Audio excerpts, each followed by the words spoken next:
Hello, everyone, and welcome to Get in the Garage. We're the music podcast. For music lovers. We have got a great episode planned here for you, but before we begin, as always, please remember to like, comment, subscribe, and share the podcast with all of your friends and your family. And this week's special guest suggested listener is... I don't know. I didn't have one prepared. I didn't think we were doing this. Oh, we're not doing this? Someone who is not prepared. We're halfway. At this point, we're going to be halfway through a show. Oh, that's right, yeah. So, well, it is what it is.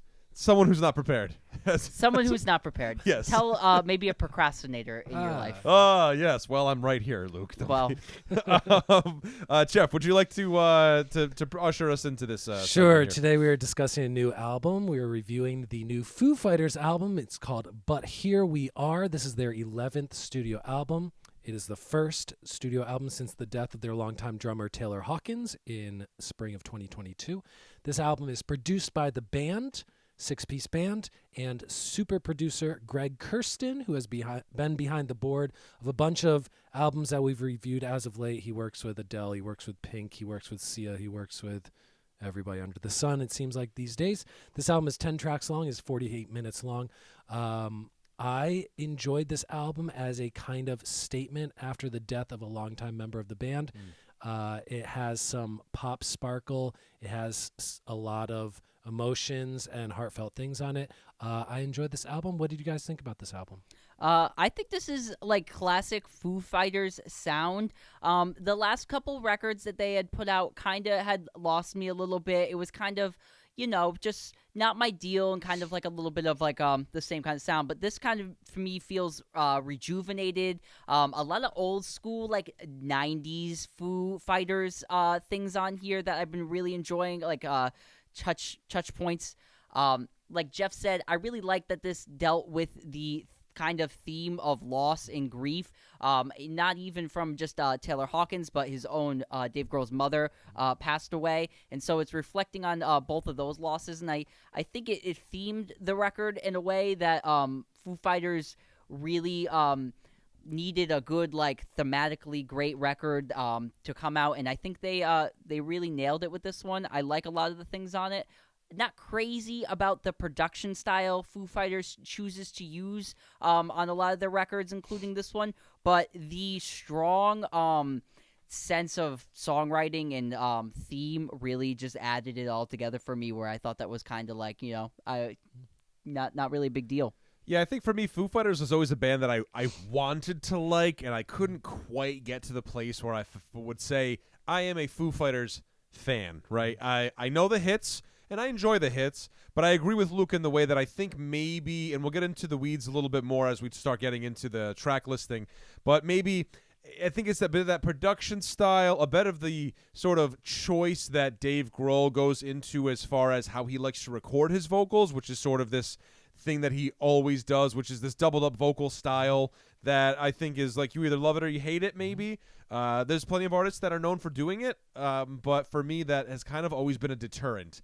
This album, however, for me is kind of like me going, oh, okay, like I feel like this is an approachable record. I enjoyed it. I think it's a solid record, 48 minutes, not too long, not too short either. It's kind of like sits right in that sweet spot that we always talk about, between a half an hour and 45 minutes, 48 minutes, what's another couple minutes. When I think of Foo Fighters, the way this record sounds is how Foo Fighters sort of sounds in my head. And I'm saying that based off of sort of the small sort of experiences that I've had with Foo Fighters as a whole, because like I said, I'm a hits guy. I'm a greatest hits kind of Foo Fighters guy. I don't really deep dive into the B-sides, the deep cuts, and all that kind of stuff. But I felt like I don't really feel like there was a dud on this record. I felt like every song was pretty solid and meant something. It felt like every song really had like a meaning behind it, and it was a statement that was trying to be made. So overall, I would say I think this is a very solid Foo Fighters record. Yes. So for people who are unfamiliar with Foo Fighters beyond Dave Grohl, because he's kind of like the person people think of, this is a six-piece band. It's bassist Nate Mendel, guitarist Pat Smear, guitarist Chris Shiflett, keyboard player Rami Jaffe, who's been playing with the band for about 15 years. And actually, I misspoke. It was a 6-piece band. It is now a 5-piece band with a touring drummer. Dave Grohl played all the drums on this album. This album was recorded after the death of Taylor Hawkins. So this is the first album that Dave Grohl has handled all the drum duties since The Color and the Shape, which came out 1997. 26 years ago. And he is known as, the Nirvana drummer. So hearing him back in the drum chair, you can hear his playing. Taylor Hawkins had a similar style to Dave Grohl, hard-hitting, really driving, really inspired by Queen and Neil Peart and other smashers. So Dave Grohl is back to playing a lot of the guitars, doing all the vocals besides some harmony stuff, and playing all the drums. This album, I think you guys mentioned the production style. This is I think the third album that they have worked with Greg Kurstin in a row. So I think that this is kind of like their guy for the time being, at least. This album, production-wise, to me sounded like a little overly heavy bassy. And that may be because, I assume there's some, keyboard bass played by Rami and bass played by Nate Mendel. Or maybe it's just, that's modern rock production is now, they have 3 guitarists, so maybe you balance out 3 guitar parts with having just kind of this, thuddy bass. There's some cleaned up, cool bass moments on a couple of songs. But overall, I felt like this album, especially with headphones, was, a little skull crushing when it came to the bass. The songwriting, I think, on this album is very strong. This is a band that all writes songs together, so who knows who writes what. I think, interestingly, it's one of the 3 guitar bands, so the arrangements and who plays lead lines or who doubles the bass up an octave or who plays solos or chords, it gives a nice wash in all of these songs. It's very fleshed out. Dave Grohl, the double vocals, like Mike said, you love it or you hate it. It's very much inspired by John Lennon and all the Kurt Cobain. Nirvana's and, Nevermind. Right. So I think Dave Grohl has good range. I usually think he has good range too, because he does a lot of scream singing. He does some whisper type singing. He does some kind of soft crooning all over this album, which is typical of other Foo Fighters releases. My Foo Fighter background is I would go see them live because I love 30 songs over their 11 albums. Yep. There are a couple that I really love the albums, but overall, I am a greatest hits Foo Fighters guy. And I will say, out of bands from the past 30 years, they are one of the strongest. I think they would put on the best 2.5-hour show. They sell stadiums for a reason. And there are some anthems on this album that I think are going to be concert classics for them, including the opener. I think it right away is clears the dust off of this the band was going to die because Taylor died. It starts charging out of the gates with this huge song, Rescued, which I could see a whole stadium singing. Yeah, and as somebody who's forced to listen to classic rock radio all day at work, Rescued fits in with their new singles. It's charging. I really love it. It comes back right into the classic canon, and you're right. It's a good shout out. I love how it did start the record on a more of a positive kind of note. And that's another thing I liked about this too. It's not just all one noted of grief. It's all the forms of grief, happy grief, and that first song is really classic Foo Fighters, great chargy anthem. Even the second song, Under You, which I think is kind of, it has Monkey Wrench vibes. Exactly. But it's not Monkey Wrench. Exactly. It's different. And I love that one. He's where am I going to come out under your shadow? And that is I think the writing strong point, which I think is was their weakest point. Foo Fighters writing on the past couple records, Medicine at Midnight, Concrete and Gold. It really just wasn't doing it for me. And then these songs full of feeling and and life to them. And I love that. Given a fast Foo Fighters song, they're all 50 and they're really chugging through it. I love that. It was really cool. Yeah, they give you a good sort of balance, I think, too. So if you go on to the next track, Hearing Voices, this is dark, twisty, turny, moody guitar sort of thing where they do the verse is sort of in this minor key, but then they bring it up to kind of a major key during the chorus. What a weird shift, right? Well, it was a strange shift. Yeah. This song has one of my favorite parts in it, and will lead me to one of my criticisms of this. like we said before, the double up vocals thing, it is a love it or hate it thing. I am more camp of hating it, if I'm being completely honest. I don't hate it. It's just not my favorite thing in the world.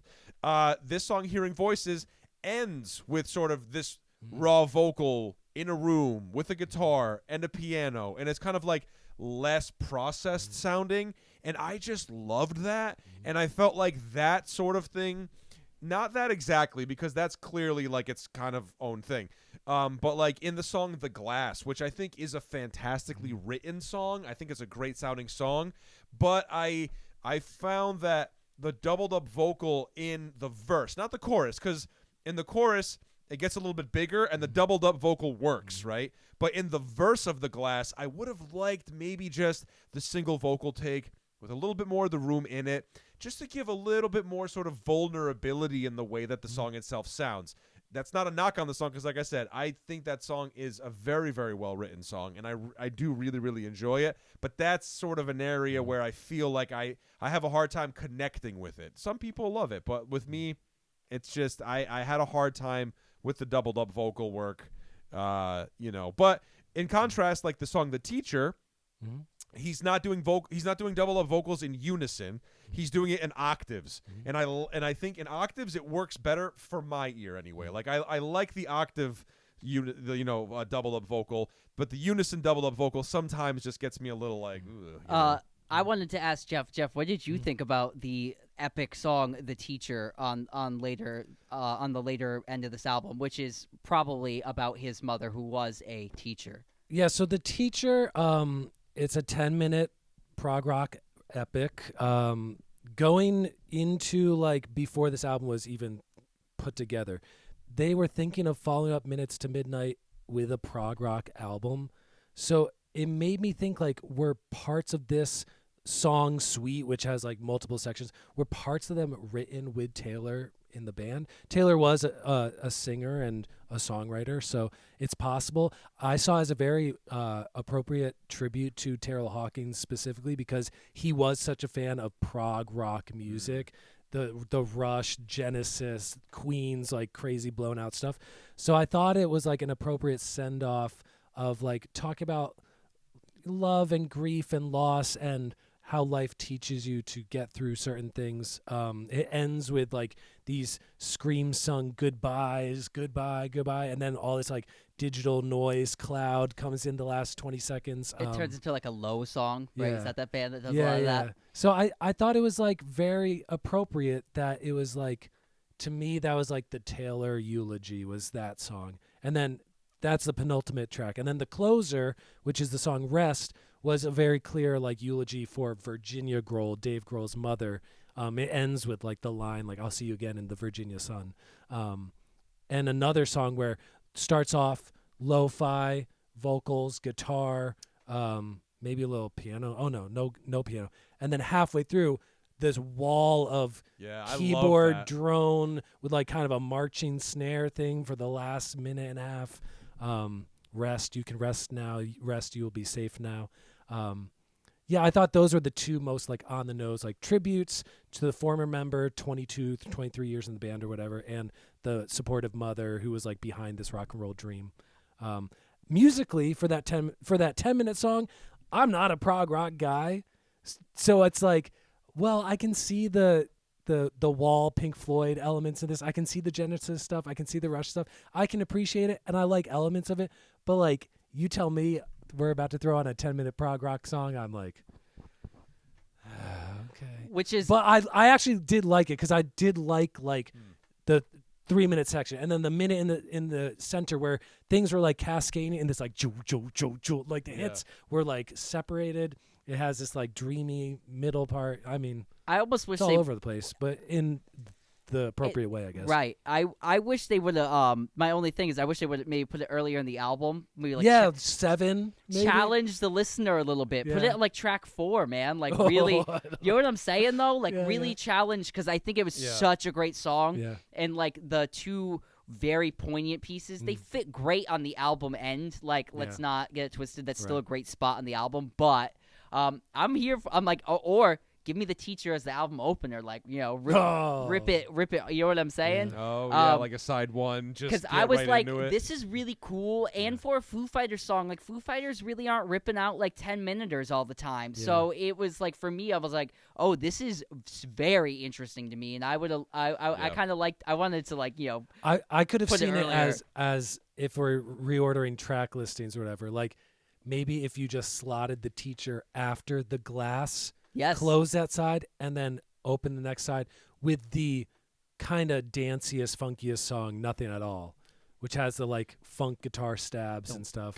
But Yeah, that, but like, Queens I of the like it. Stone I Age-y like vibe the thing. two like tribute songs as the last two Yeah. songs because it it does close out the Yeah. record very very well. favorite songs though. I love The Glass. Yeah. I wrote it's like a dark Tom Petty song. Yeah, like right, even it right. has that short like Mike Campbell meets Brian May type of Yeah. guitar solo. Oh, is that Yeah. also the song that had that baritone in it that No, you no, were no. enjoying? That is the song "Show Me How" that he does with his daughter. That's my other favorite song. Yeah, that baritone there.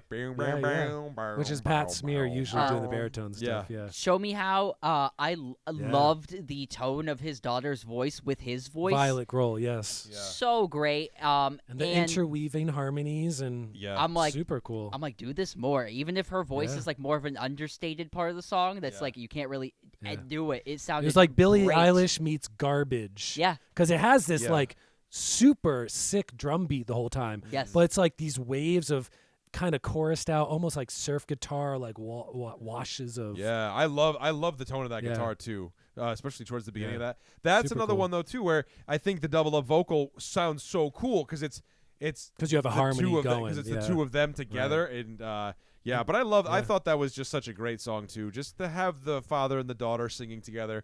Yeah, Nothing at All was great too. That Queens of the Stone Age vibe. Yeah, yeah. I'll tell you what, man. But Here We Are. I have an asterisk next to that one because Oh, the 7/4 song. the 7. Yeah, you know what I'm Yeah. saying. I was like, oh, cool. Oh, they're doing some subdividing here. Yeah, Oh, cool. yeah. And then the chorus is in Goes to 4, 4, yeah. and then it goes back to Yeah, yeah. the 7. And I was like, oh. How about those okay. drum fills? Oh yeah. Well, Like the super compressed, like this is Dave Grohl Yeah. drumming out his anger and Yeah. stuff. You know, yeah, at the end of that song especially. yeah. I thought too, like like you said it, but notably on all these songs too, it's very much Dave Grohl playing drums and not Taylor Hawkins playing Yeah. drums. Just different stylistic choices. I don't know, like Dave Grohl just has his own like poundy feeling, Yeah, and yeah. you feel like it's a definitely like a shift in the band. You can tell. Yeah. Yeah, Taylor Hawkins was very much like, I will play the drum part perfectly. And Dave Grohl kind of plays drums like he wrote the song around the drum part. Correct. Yes. Yes. Like- yes. Yes. Because Sure. Taylor's smashing on all of the stuff he recorded, but it is more subtle and it is more part of the texture. Right. Mm. Where And I think Dave, I think it's part of the grief thing is like, I'm going to get in the studio, I'm going to like rip this shit up to pay tribute or, Yeah. whatever. I'm a fan of it. I like this record, and I think it was the Foo Fighters record that they needed to make Yeah. regardless of what happened. The album I had to be good. You've heard me railing for good Foo Fighters albums on the show, so Yeah. I was pleasantly surprised. Yeah, go. the one negative thing I saw in a bunch of reviews. I try not to read reviews when we are doing a review, but it's like people are like, "Well, it's good, but this is a lot of grief, a lot of emotions, and like I wish these guys like would get back to rocking again, like No. on My Hero and stuff." It's like these are 53-year-old men Yeah. who like just lost a best friend of 25 years. These aren't 27-year-old guys being like, let's go to MTV. Like it's just very different like goals of your art. So I thought this like what they were trying to do, I think they did fully. I think this has great songs that are going to be in the rotation at their concerts. And I think this was a great like tribute and send off to like some people that were so important to this band's history. Agreed.